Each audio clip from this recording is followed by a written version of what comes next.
Knowledge is power. Make an impact by learning more. Call us right now for more help at 866-945-8070. We just rolled it over, right? And then with the hoverboards, we just rolled it into the elevator, down into the truck, up in the elevator, into the new office. It was great. So workflow efficiency, right, Seth? Always.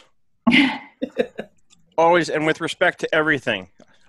Yes. I drive my wife crazy now because I don't like the way she organizes things in our fridge because she puts like bigger things in the front so I can't reach behind them to get the stuff that's in the back. And so I'm constantly rearranging our fridge because I can't stand it. Probably has the good stuff in the back and puts the big stuff in front so you don't see it. No, I personally think it's out of laziness. She just puts whatever she has in her hands on the front instead of taking the time to rearrange things properly. And we're live. And we are live. Live right now. We are absolutely live. Let me actually share this properly, though. And this has been Zoom has been giving me a lot of trouble lately, and that seems to be the consistent experience. Like years ago, it was Google Hangouts, and that was like amazing until it wasn't, right? And I think what happens, my suspicion is that what happens is a company like Zoom now will emerge and kind of take over the market. And now everybody's using Zoom, and then they get complacent because they're like, oh, we're the leader in the market, kind of like Bill.com, right? They become the leader in the market and they get complacent and they're like, oh, we don't care about the interface. We don't care about making the product better. We already own the market until, oh, look at that. Seth David for president. That's hilarious. That's really funny. I vote for you. I wouldn't vote for me. First of all, I inhaled. Okay. Let's start there. And you admitted it. And I admit to it. Maybe that's why people will elect me. They'll be like, he admits he inhaled. Yeah, well, it happened with the last one. Not that he inhaled, but it did things. But anyway. I thought I was going to be really like brash and put my picture up there as well and just put nerd ticket, but I thought that could be a little overboard. No, that would have been perfect. You could be my running mate. All right, I'm actually still going live on Facebook. Takes a while. Setting up my webinar for Facebook Live. Although then when you watch the replay, it's always apparent that it was already recording and live before you saw it go live. Yeah, because it shows it on our side. Yep, and now it takes me over to Facebook, but doesn't bother to take me to the actual feed I just went live with. I'm just in my general news feed. I was looking into Zoom with Facebook, and apparently you can actually schedule the webinar ahead of time to where it will do a countdown or something like that. Has anybody tried that before? Because No. I still have to learn how to do this part. And now now I got to share it from my page into the group. It's such hard work. We appreciate it. I know. And we're live. Hi. With Embed Your Event Calendar on Your Website, Part 2. It was funny because last week after last week's show, I posted on Twitter something saying, I'm really excited about my new event calendar on my website. And somebody replied and said, are you going to show us how to do it? And I'm like, already have. Nice. Yeah, that was fun. So, yeah. We are ready to rock and roll here with another wonderful episode of Zoom In with Seth, David, and Friends. Good morning. Happy Friday. It's Friday, September 28th, 2018. We've been doing these Friday Zooms, and before that they were called Hangouts, and somewhere along the way I think we called it just accountants, bookkeepers, and business owners. And we've been doing this for a really long time. Matthew, you might know this. How long has it been since Google Hangouts was in beta? I don't know. Somebody Google it. Somebody Google, when did Google Hangouts start? Because it was when Google Plus first came out, and then shortly after that they started releasing the Hangouts feature. And in the beginning, you could only do it privately, right? And then 2015, 2013. 2013. So that's how long this has been going on. 5 years, actually. I actually thought it might be longer, but 5 years is still a pretty long time, right? 5 years ago, I had more hair and less of it was gray. How about that? We should go back to those old videos. I should just replay those, right? I'll just replay. I'll download the video and replay it, and you'll think it's live, but it's really me from way back when. And you could green screen it on. Yeah, there you go. And you'll think Doug Sleater is like back in business because he used to join us every week for a while on those Hangouts. Yeah, but half the time it would be crashing, right? So half the time would be crashing, right? Well, that's what I was saying earlier. Until later. You're right. In the beginning, it worked great, but then I really think these companies just sort of get complacent, and that's what happens. And then they don't keep the product, going, keep it well. Last week, I had an issue. I mean, I guess technically it wasn't a Zoom. It wasn't sort of Zoom's fault, if you will. It was, but I had to clear my cache. But it was so weird because it would only allow me to go live on a personal Facebook feed, right? Oh, look, Matthew moved away from the beach, and now he's like in the, I don't know, at a pond. No, he's in the Estero River. I sent him that one to replace the beach. It's a beautiful day. Is this yours too, Linda? Is this your planet? Now, I like that one. Now you're in outer space. Now you're an alien. Now you might belong. But now put the thing about Seth Davis for president back up, because now I could say I have galactic support. Just a minute, you'll have galactic support. Right? I have the best supporters. My supporters are not only on this planet, but they're in outer space. Do you have the whole world in your hands? Oh, God. Sometimes it feels that way. And sometimes I feel like I have the whole world on my shoulders.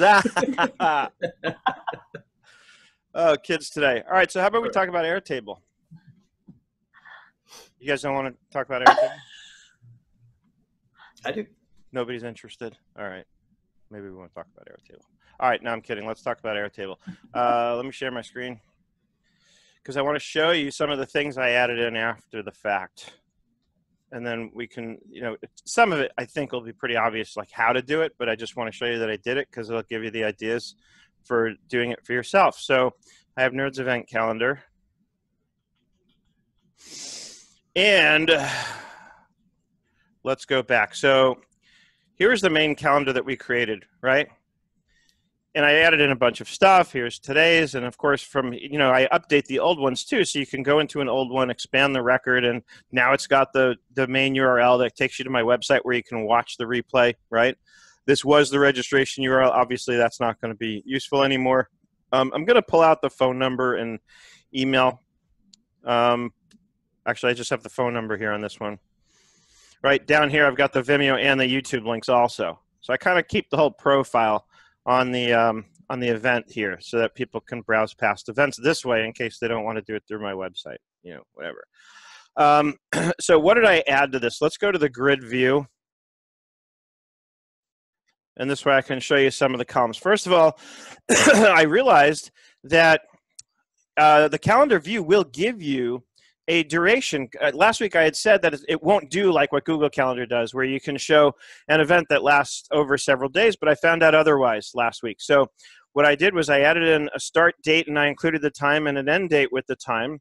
So now if we go back to the calendar, and if I move forward from September to November, notice what it has. And I also broke it up into two different categories. So I have one thing for the QuickBooks Connect event, right? And notice I created a different category for that.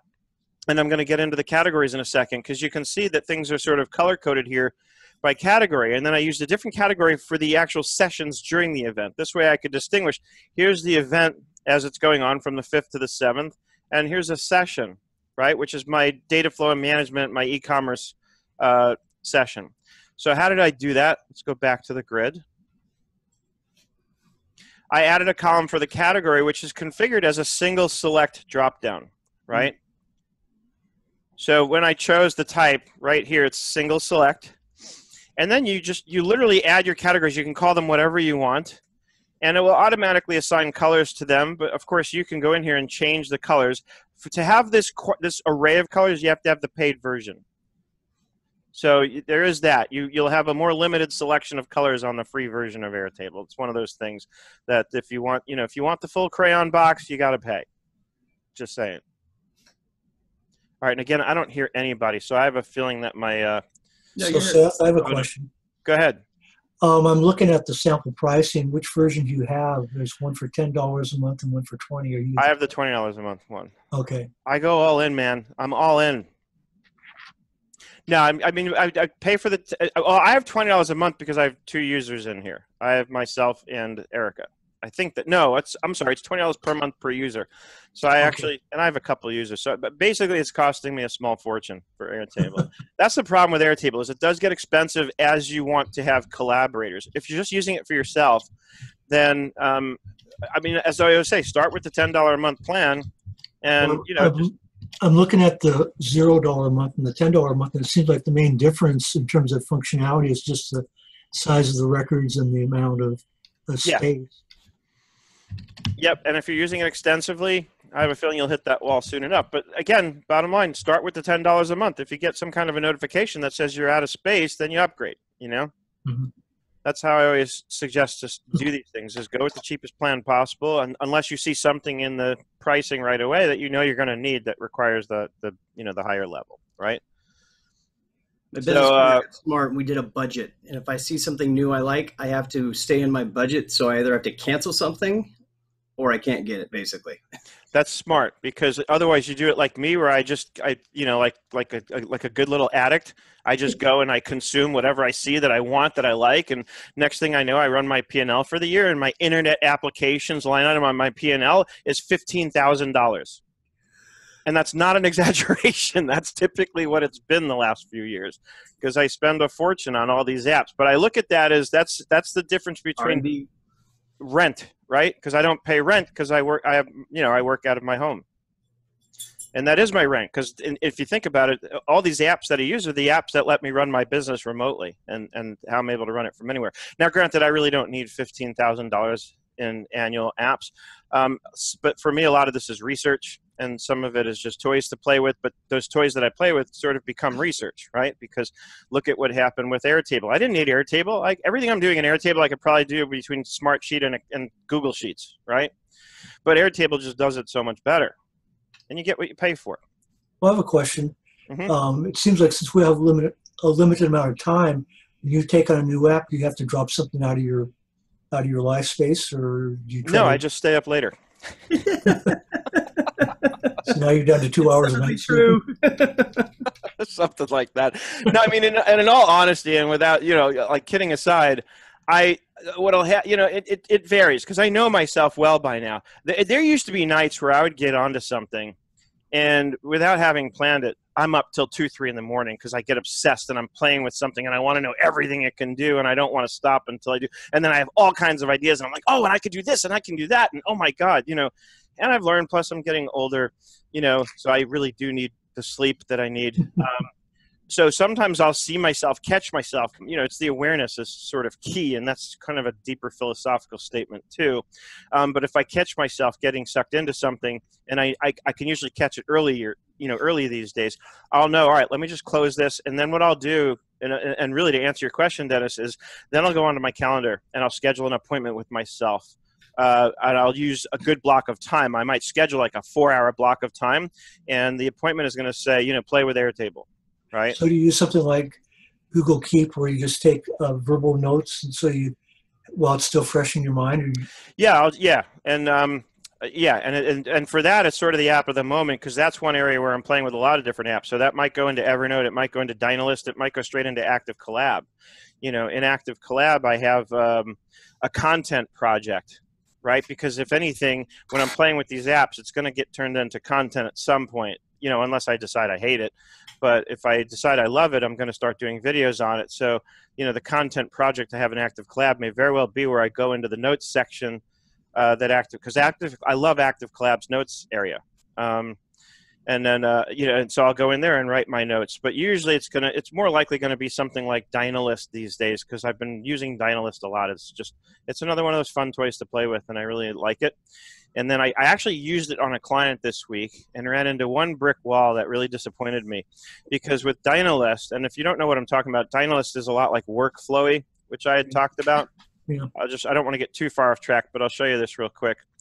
you know, it's basically bullet points on steroids, and you can set things up as documents. And like, here's my short list. I think I was showing you guys this not that long ago, where Active Collab really has all my tasks and things, but then I create this short list. This is the stuff that, without having to go through Active Collab, this is the stuff I know I need to get through like very soon, right? So it's like next on my list. Like, this is a short little thing. I have to fix somebody's chart of accounts. I have to work on a friend's website. I have to get caught up on my Authentic Accountant podcast episodes. You know, my one-on-one sessions, I need to get the recordings done and so on. So this is, you know, without going into Active Collab, the stuff that's like running around my mind that I'm like, I've got to do this and I don't know when I'm going to do it. I just, boom, bang it out in Dynalist. And so that's where something like that's going to go too is, all right, I'm looking at Airtable and I can see doing these projects with it. And it just makes it really easy to organize because I can go inside of this, enter, tab, and then item 1, item 2, and so on. So, and I could conceivably see how something like Dynalist actually could replace Evernote. But, and with what's going on at Evernote, I know my friend Blake Oliver says that, you know, we have nothing to be worried about. You know, because Evernote's a great product and has a huge user base, but all the executives leaving and then they laid off like 15% of their workforce or something, you know, has a lot of people concerned. And it's not as if big companies like this haven't gone down like that before. There was a company that was a competitor to Evernote years back and it showed a lot of promise. It had a really good app. It was called SpringPad, and it was purely cloud-based, but their cloud app was so much better than Evernote's cloud version. Like Evernote, you really have to use the apps, right? You really have to use the desktop or the mobile app. Their browser-based version sucks, right? Let's face it. And I don't believe it was really built with any intention of people actually using it. It's just there in case you absolutely need to access it and don't have access to the apps for some reason. So anyway, I'm myself looking around at alternatives, but I've wanted to find alternatives to Evernote for a while now because Evernote had become one of those things where I had so much crap going on in it that I was starting to have a real hard time keeping track of it all. So I was sort of looking to divest a lot of processes away from Evernote anyway, and secretly, don't tell anybody. I will disavow any knowledge of this, but I am sort of eyeballing OneNote again. So don't tell anybody. But it's on my radar that I'm going to start playing with again. OneNote was my original, and I used to love it back in the day. But then it failed because it didn't have the cloud side going. But everybody's telling me now that its cloud and mobile app experience are way better than they used to be. So we'll see. I'll check it out for myself and let you know. So anyway, let's go back to Airtable. So I created a starting and end date, and how I got that into the calendar to show that duration over those few days in QuickBooks Connect, if I go back to the event calendar and I go into its configuration where I click here where it says use date range, you can add multiple date ranges. How do I actually get into the settings for this? Well, you know what we're going to do? We're going to delete this and we're going to create a new one. And that's just the way it's going to be. So I'm going to go create a new calendar view so you can see how that's created. So it's using the start date, and then I can set an end date field. So I named it well, made it easy to configure, right? Because I called one the start date and one the end date. And click done. Okay, and I showed you how I added the categories and color-coded them. So the next thing is I go to color, and I select a field. And I didn't even have to choose it. It just assumes, because it sees the category, right? So it assumes that's how I want it color-coded. So now my calendar is color-coded by category, right? Which just makes it nice and easy to see because, you know, you start to get familiar. Okay, so the Friday Zooms are clearly this kind of peppermint green or whatever you call it, right? I have a separate category for 97 and up, right? Which are the calls that we do on every Tuesday and Thursday. I have Authentic Accountant podcast stuff in here. And then what I did was I created some additional views. So I created the cards view, which is just a gallery view that I renamed and called it Nerds Event Cards, right? And then what I did, because you're not seeing everything, right? You're seeing this is what's happening right at this moment. Then QuickBooks Connect coming up, right? And then I have my accounting for e-commerce sessions that I'm doing at QuickBooks Connect, and I'm doing 2 of them. Excuse me, both are on November 5th. One's at 11 a.m., one's at 3:30 p.m. They're doing that a lot this year with the sessions at QuickBooks Connect because they want to make sure everybody can get to everything that they want to, right? So they're having fewer sessions and repeating them because people complain that there's too much going on at once and they can't choose. And they, you know, so they've really kind of reformatted it this year to make it, you know, so that anything you would want to attend is accessible. So that if you're doing one thing at 11 a.m. instead of mine, you can come to mine at 3:30 in the afternoon. So what did I do here? I set up a filter where the start date is on or after today. So meaning it's only containing events that haven't happened yet. Right? So, after a while, you have to start kind of learning how to apply the logic, right? Again, so, and this matters. So you can do, first of all, you pick which field we're basing it on. So start date. Over here, you just have to browse through the options and play around and see what makes the most sense. And you have to work backwards here. What do I want, right? I wanted a picture of only events that hadn't occurred yet, right? So I see is on or after. Well, that seems about right. And then here you pick on or after what, right? Or on or after when. And today is an option. So that made this real nice. If I clear the filter out, now it's got everything, right? So it's got even past events. Right, but I figure for the average person coming to this calendar, most people are just going to want to see the upcoming events, right? And what you can do is I can have this view as all events, and then what I can do is over here, I can duplicate the view. Where'd it go? Copy, where is it? It's right there, duplicate view. And then I can apply the filter to this one, and I can rename it. So this would be Nerds Event Cards, all events. And then I'm going to duplicate the view. And then this is going to be upcoming.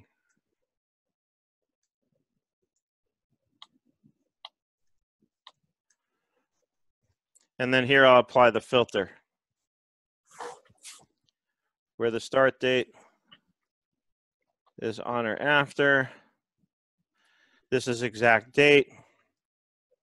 So I change this to today. And boom.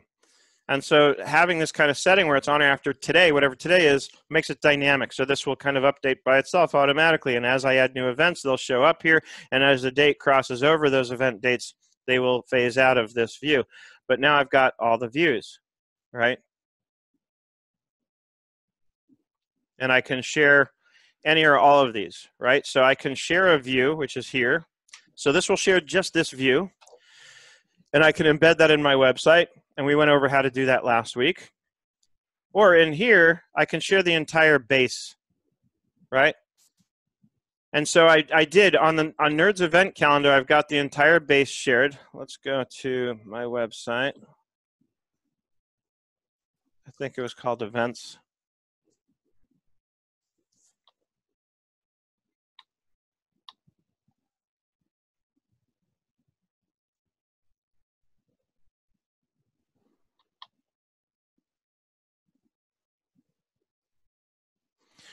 Or not.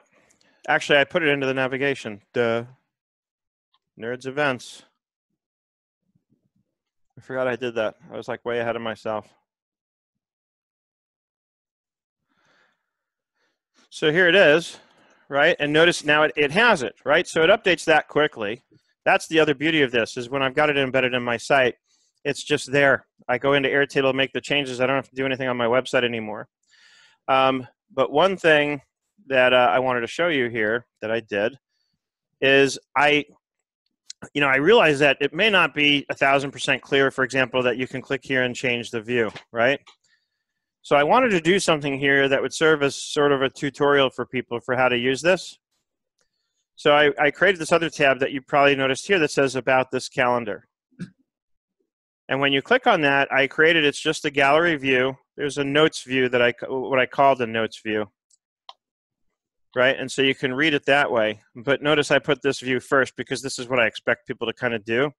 And over here it says a note from Seth, and I just put a little description explaining about it. Here I put a quick little tutorial on how to change views and how to filter by category, right? And what I did was, if you click on this, there's a screenshot here that shows you how to do it. I just used Snagit, took a screenshot of this and, put it up here. But then I also created a GIF image. So if you move over to the next image, it's a little 10-second GIF that actually demonstrates it. So hopefully that's enough to make it very clear to people. And I did the same exact idea, showing people how to filter by category. So there's a screenshot. And if that isn't enough, then you have a little GIF tutorial that walks you through how to create a filter.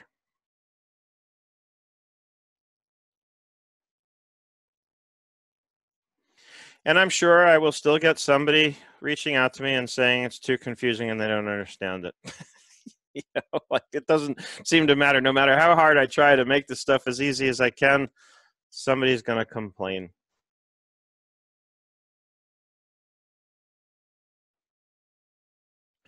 And of course, I saved one view with that. Well, this is resulting from my example of how to filter it. And I, of course, didn't hesitate to take the advantage of the opportunity to remind people about 97 and up in the process. But I love this. And I think I showed you this last week. I can reorder this view as easy as this. And when I reorder it here, that will impact the way in which it shows up on the website where it's embedded. It's always going to show the first thing. Whatever's on top of this list is what's going to show up when somebody visits it.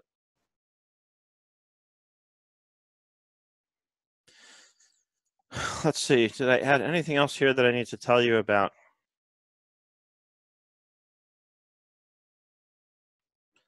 I'll keep the guest here, but let's get rid of the phone number. It just isn't necessary, and then it creates that complication of how do I hide that from views where I wouldn't want the whole world seeing somebody's phone number.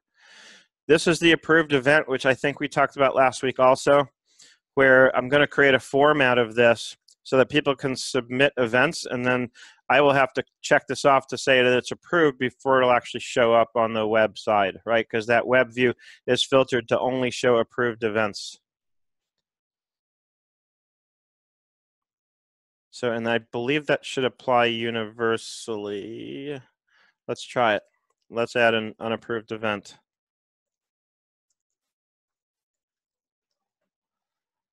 Start time will be tomorrow.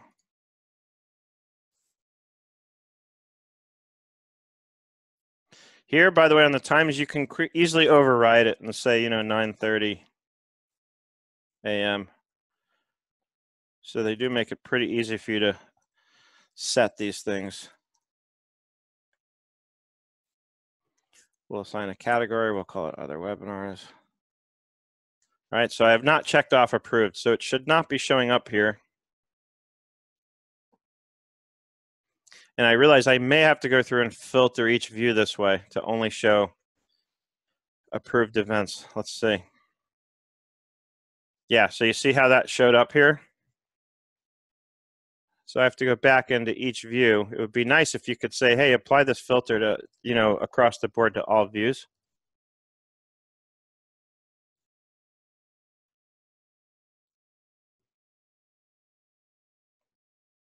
So where approved event is, and you just leave it unchecked. Actually, no, you need it checked. So it should only show ones where it's checked off. And now the unapproved event is gone. But now you have to set that filter up on every one of these.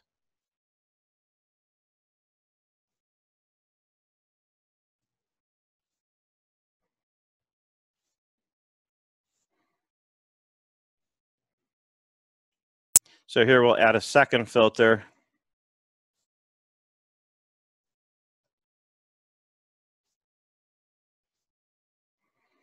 And I believe you can reorder these filters because the order, I think, matters in terms of, well, actually, no, it's either going to be and or. Right, so in this case, we want it and, we want it both. Here, it won't really matter, but still, I'd want it just in case I'm in the process of adding a new topic and I don't want it showing up until I've actually filled in all the information.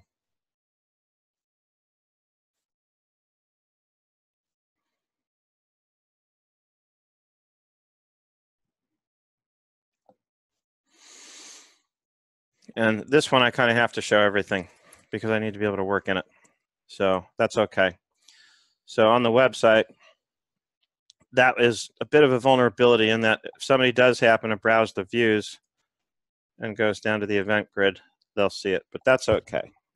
I'm not worried about that. The main thing is I don't want stuff like that showing up here because I don't want it showing up until I've absolutely confirmed that it belongs there. Any questions? We lost a few people. Looks like we lost Matthew. Looks like everybody else is just quiet.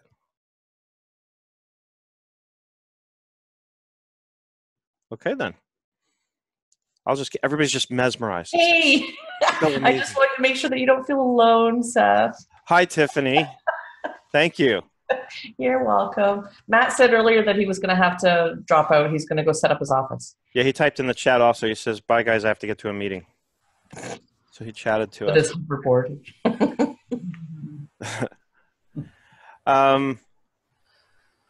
I don't know how much more to show you about this. The main thing I think really that I wanted to show you guys was using the categories, creating that category column so that you can organize it that much more, so to speak, more better. So you can organize it more better.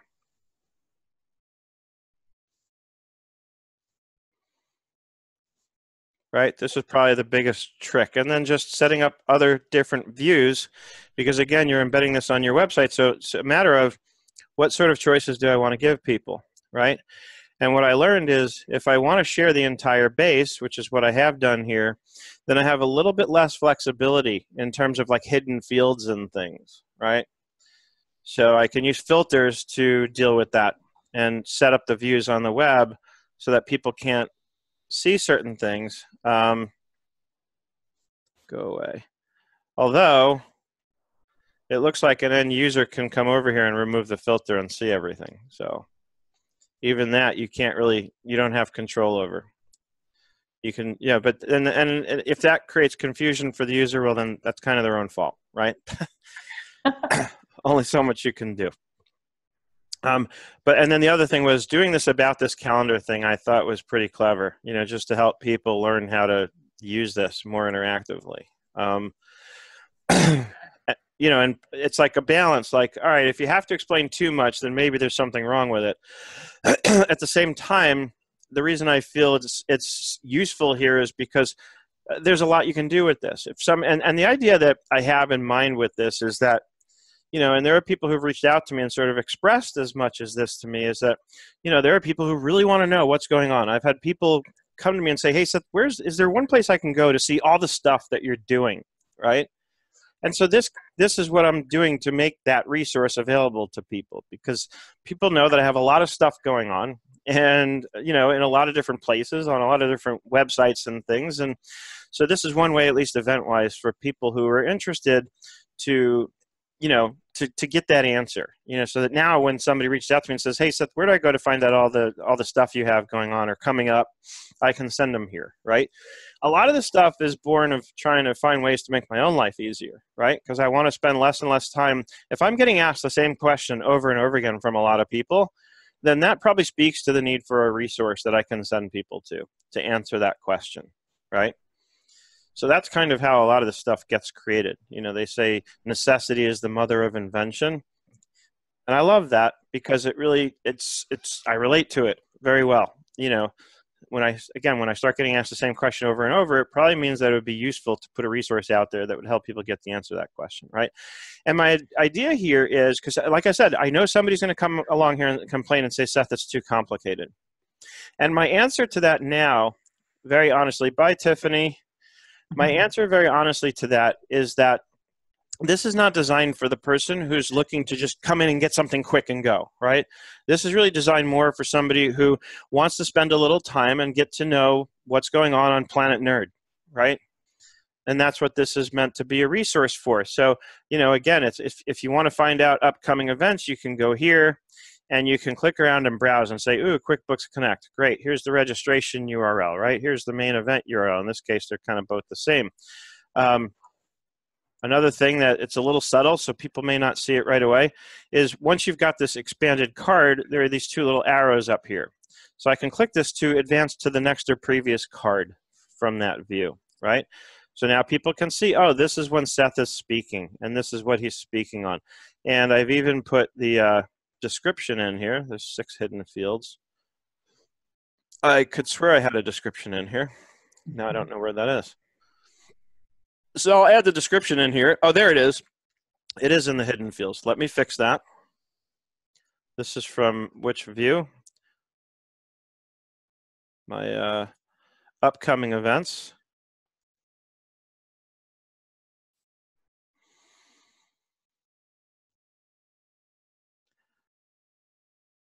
So details I don't want hidden. I want that shown. So I'm going to unhide it. Right? And I've got the same two little arrows here. I want to go to the other one. And actually, once I unhide it for one, it does it for all of them. Right? So I don't know how quickly this updates here. When I do that, I may have to refresh.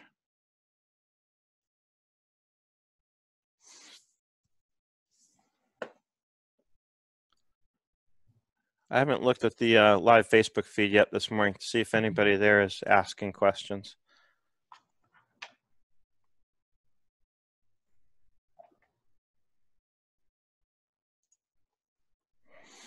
Nope, we got a small crowd today. Nobody likes me today. All right, so if I go in here now, let's go back to upcoming. There it is. Now I've got my description right there at the top.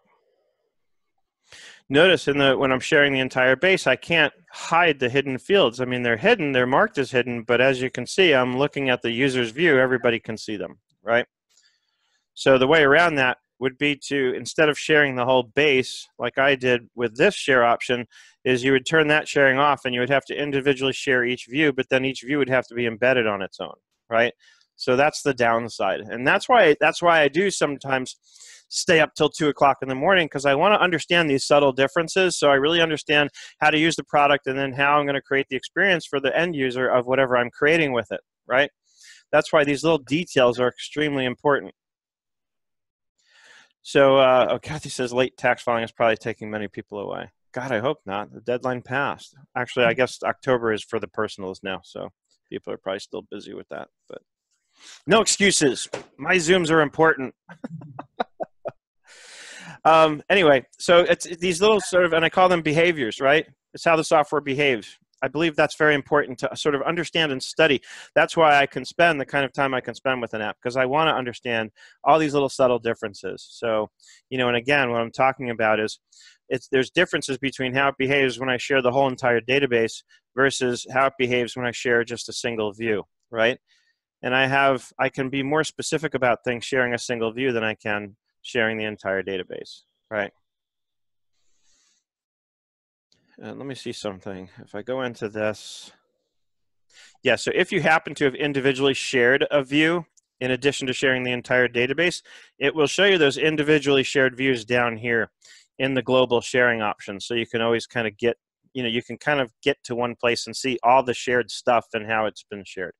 But again, it's just important to understand the difference between your options when you share it globally versus your options when you share just this specific view.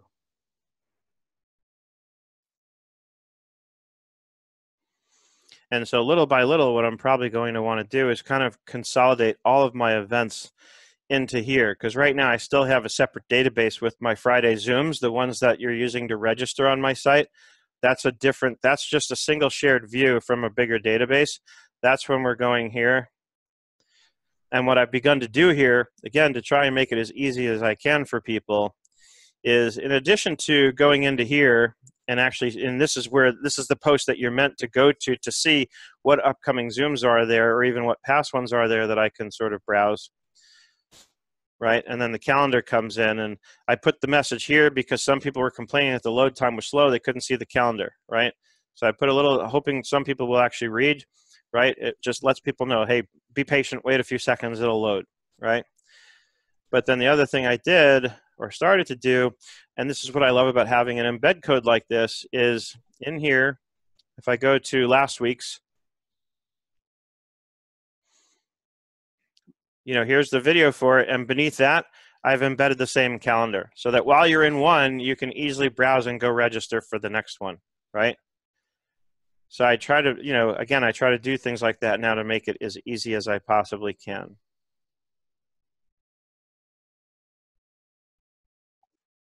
And then here, I didn't give you a whole base. I just gave you literally just the one calendar view. So, and I don't even have something set up for next week yet.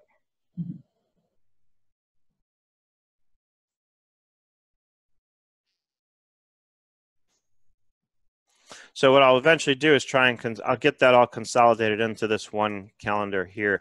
I'm not 100% on that because with the Zoom specifically, there's other stuff I like to have in there. Like these, there's still a description. So I guess that's kind of the same, like where you can go in here and once it's done being produced after this morning, you'll have the website, Vimeo, YouTube URLs. If I want to include any attachments, I can right here. So if there's a template or something that arose from the session and I know people want that template, I can put that right here for you, and just make it really easy. There's just a lot you can do with something like this, I think, that can make the user experience really nice, and again, that has to be balanced with people sort of being willing to slow down for a minute and take their time. If you want a robust resource, then you've got to be prepared to slow down and understand it. It's impossible to create a robust resource that's really easy and fast to use. There has to be that balance there. And sometimes I think people want, well, look, it's, I liken it to being an addict. It's like we're a bunch of addicts on the internet, right? Because we want it now. We don't want to wait. We want that quick fix, right? I want to be able to go somewhere and instantly know exactly what to do. And it doesn't always work that way, right? I can't always give you the quick fix. If you want a robust resource, then I have to count on you being willing to count on maybe having to slow down and take some time with it, right?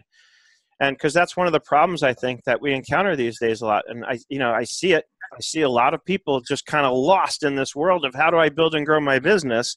And it's because they're not slowing down to take the time to learn things, right? They just want instant knowledge and access, and it just doesn't always work that way. With some things it can, right? But with a lot of things, it's, you got to slow down and take time and take a deep breath and say, you know what?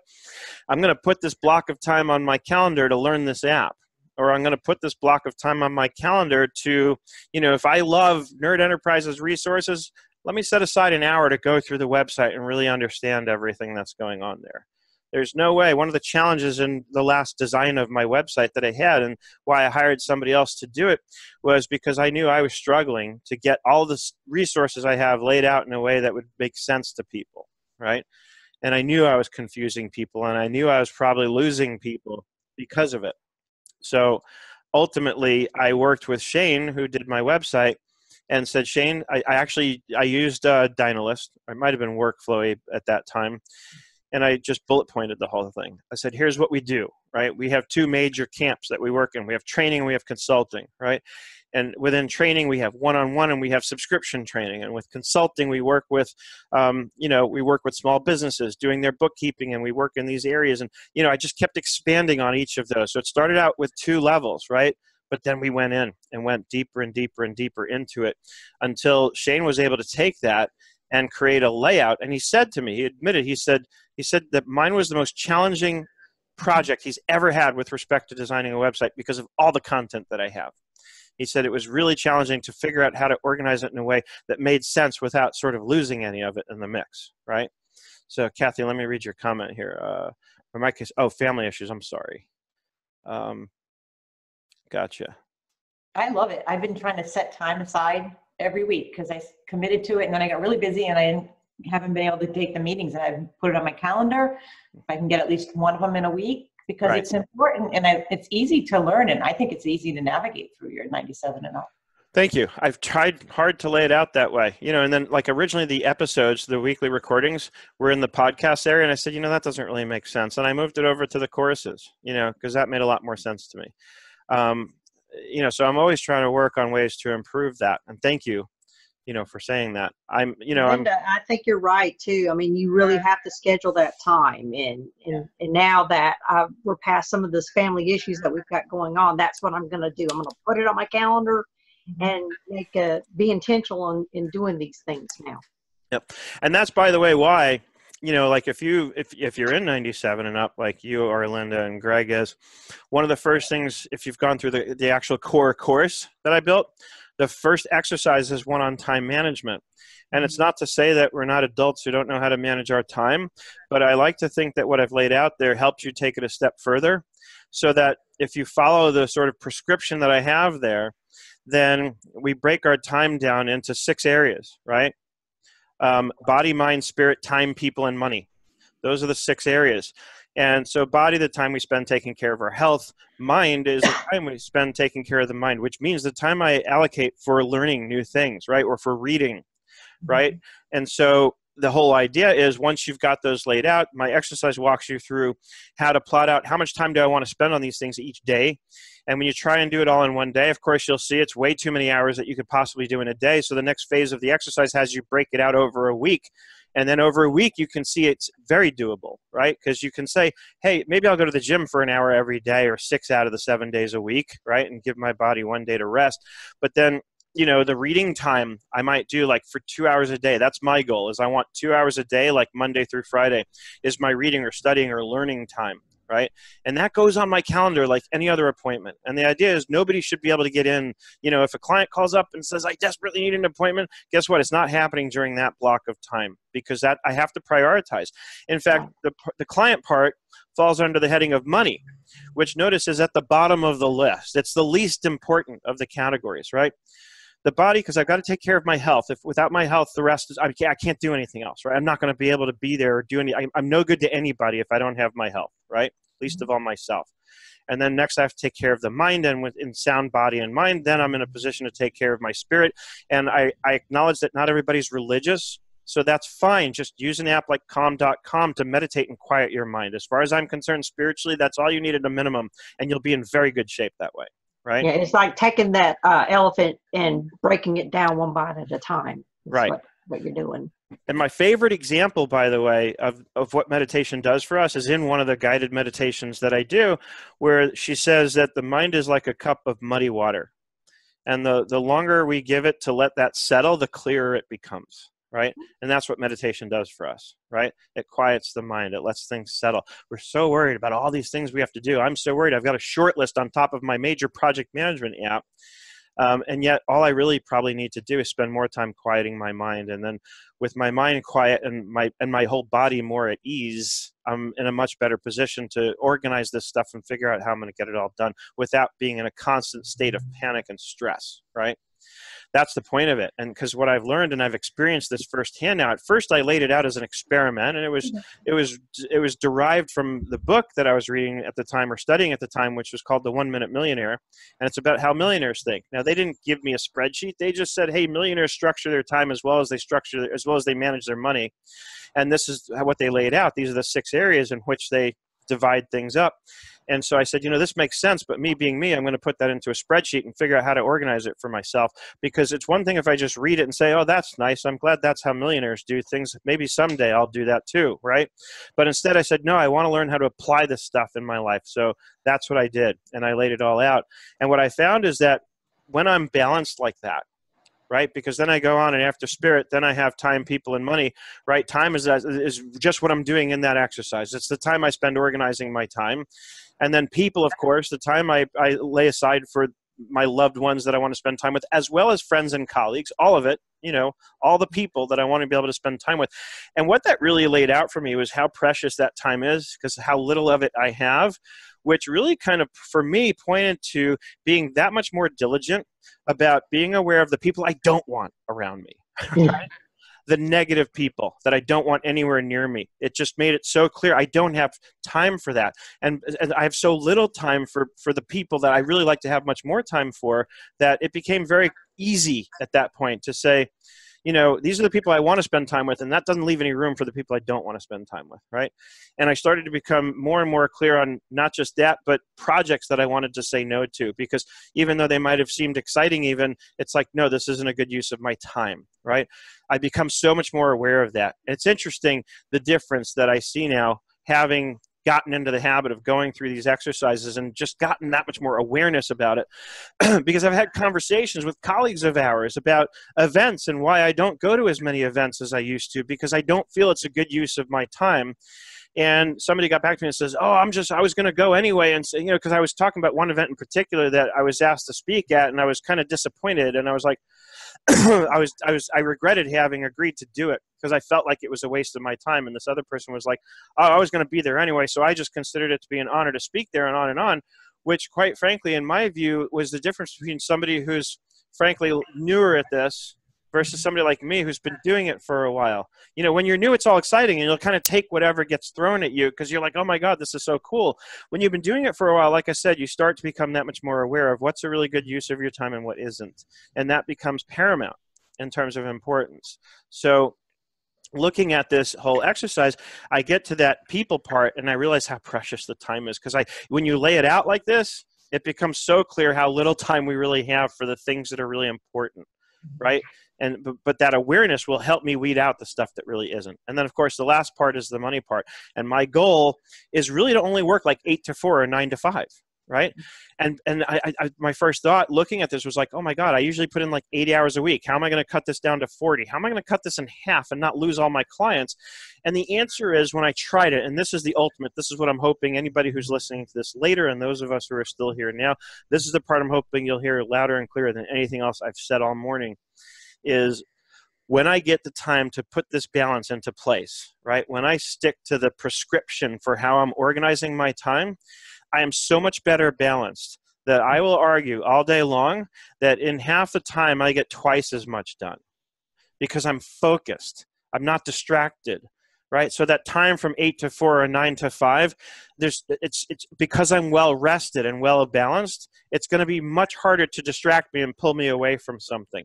I'm so much better focused, and it's that focus that makes all the difference in terms of getting things done effectively and efficiently. And because the distractions are what makes it slow us down, what lead us to making mistakes because we're not focused, and those mistakes cost us all that extra time, right? So when I'm well rested and well balanced, I can get in there, I can get laser focused, and I can get in there, get it done, get out in half the time, literally, you know, maybe even less. So that's my argument there, is we don't need to put in 80 hours a week. We don't have to hustle like Gary Vee says and work from 2 in the morning till 2 the next morning, and sleep for 5 minutes in between and then go to the gym, like it's ridiculous. And your tip on active collab, switching from asana. Remember 2 weeks ago, I was like, oh my God, I just feel like everything's a mess. I feel like everything's organized now. I'm like, oh my, this is like the big light bulb went off. Oh, you mean going through the way I did to update the due dates and everything? Yeah, and just switching from asana, whatever it's called, to asana, active collab. Yeah. Just night and day.